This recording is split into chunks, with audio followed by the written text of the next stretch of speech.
Baik, 1 jam yang lalu saya dapat pertanyaan dari Mas Hari Fauzan. Pengertian dan perbedaan dari web server, hosting, database.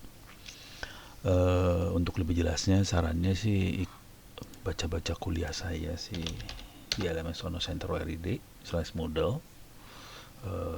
Anda bisa masuk ke kuliah ini nih, Jarkom, jaringan komputer. Anda bisa masuk jaringan komputer, coba install, terutama di bagian yang sini ya.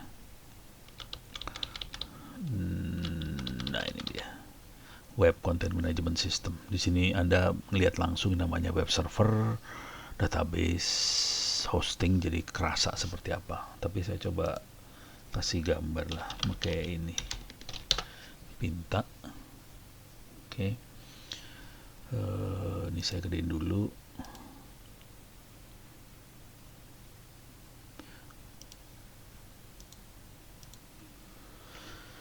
Baik, saya coba gambarkan makhluknya ya. Jadi kita punya mesin. Satu apa 2 mesin? 1 mesin dulu lah ya. 1 mesin. Itu salah. Jadi bisa punya komputer. Ini server lah. Server berbentuk komputer.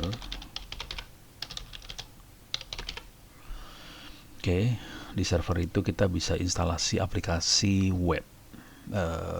Ya, webnya gini lah. Taruh di depan sini ya.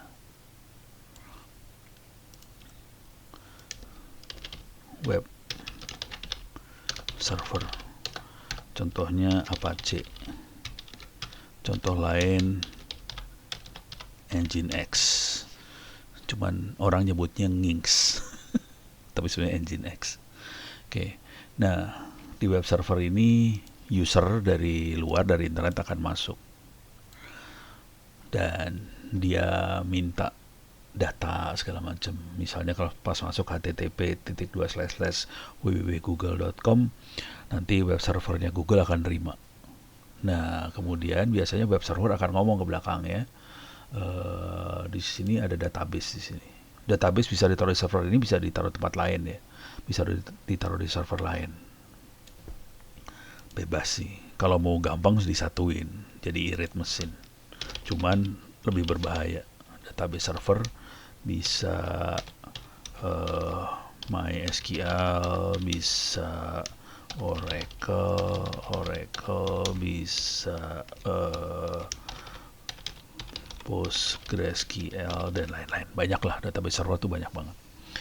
Tapi dia bicara dengan bahasa SQL, bahasanya SQL ya. Singkatan dari apa ya, lupa jadinya. SQL. SQL. Structure Query Language. Jadi bahasa untuk query. Query itu kayak minta informasi yang terstruktur. Bisa apa sih? Jadi kita bisa nanya macam-macam, bisa select, pilih database apa, select tabel apa, keluarin informasi apa. Jadi pakai SQL ini. Oke. Anda bisa baca-baca tentang SQL-nya di wiki saya juga ada sih sebenarnya. Nah, ini bahasa SQL-nya di sini. Create database, select, insert, update, delete. Jadi kita bisa kayak gitu. Ini bahasa SQL tuh seperti ini kira-kira. Nah, ini database, beda bukan dengan web, beda ya. Jadi kalau dalam sederhananya sih kira-kira kalau disederhanakan paling sederhana, tapi bukan database ya. Kira-kira cara berpikirnya kayak file Excel lah. Jadi dia nyimpen data di sini. Cuman kalau file Excel kan kita pakai klik buat ngambil datanya ya. Bisa pakai mouse kita select. So, kalau ini pakai bahasa dia ngomongnya. Tapi datanya sih bentuknya kayak tabel Excel gitu datanya. Kira-kira kayak gitu. Excel bisa kita masukin ke database sih. Jadi nanti data-data di Excel bisa kita taruh di database. kira-kira gitu ya. Jadi ini datanya ada di sini. Buat nerima request dari usernya pakai web server. Nah, yang jadi masalah adalah bagaimana web server ngomong ke database ini. Nah, di sini kita pakai middleware, istilahnya kayak gitulah kira-kira. Di sini ada perantaranya antara web server sama database. Ini ada middleware lah, kira-kira kayak gitu. Ini bisa pakai PHP. Kalau yang rada gila pakai Python sih.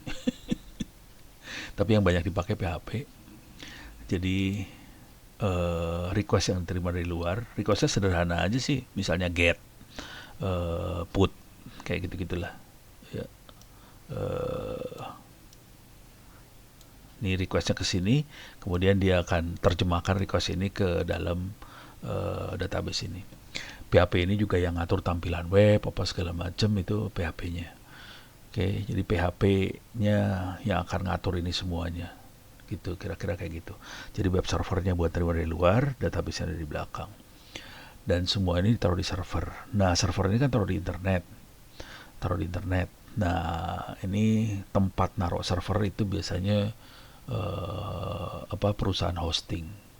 Jadi hosting kira-kira perusahaan yang naruh server di internet.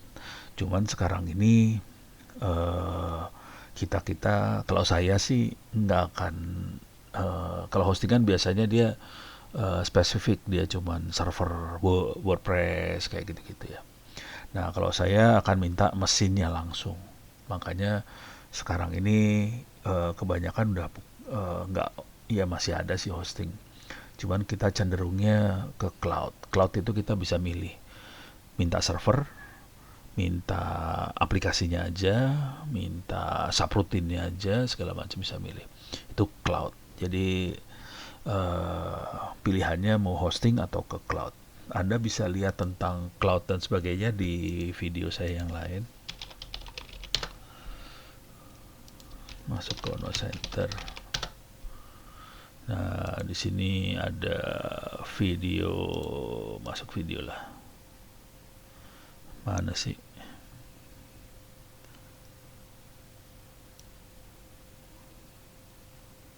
Ini dia.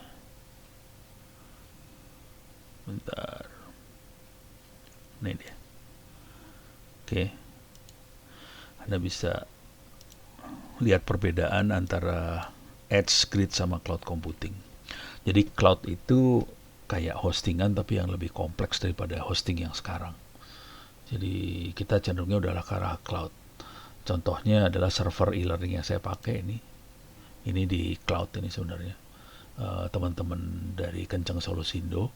Ini hosting yang di LMS Ono Center. Sementara Ono Centernya sendiri ada di hostingnya, bukan hosting sih, cloudnya ada di Cloud Kilat. Jadi ada dua cloud yang dipakai untuk Ono Center, satu Kenceng Solusindo, satu lagi Cloud Kilat. Oke. Jadi kita makanya udah cloud sih. Ya masih ada orang pakai hosting, cuman kita udah makanya cloud banyaknya. Tuh.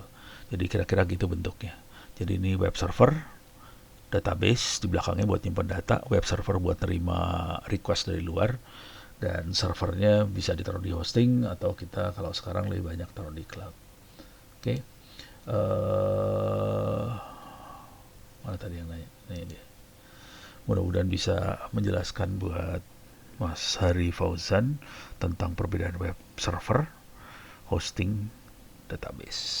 Oke. Sarannya sih baca-baca, praktekin lah, bukan baca sih. Praktekkan isi kuliah jaringan komputer. Ini dia, jaringan komputer tentang web content management system. Di sini diterangin cara install Apache, ini MySQL database, bisa juga pakai Percona. Kemudian kita masukin content management system seperti WordPress, Media, Wiki, Moodle buat e-learning dan sebagainya. Di sini juga diterangkan sedikit tentang cloud computing. Tapi kalau mau secara prinsip gedenya bisa dilihat di video saya. Oke. Mudah-mudahan bisa bermanfaat.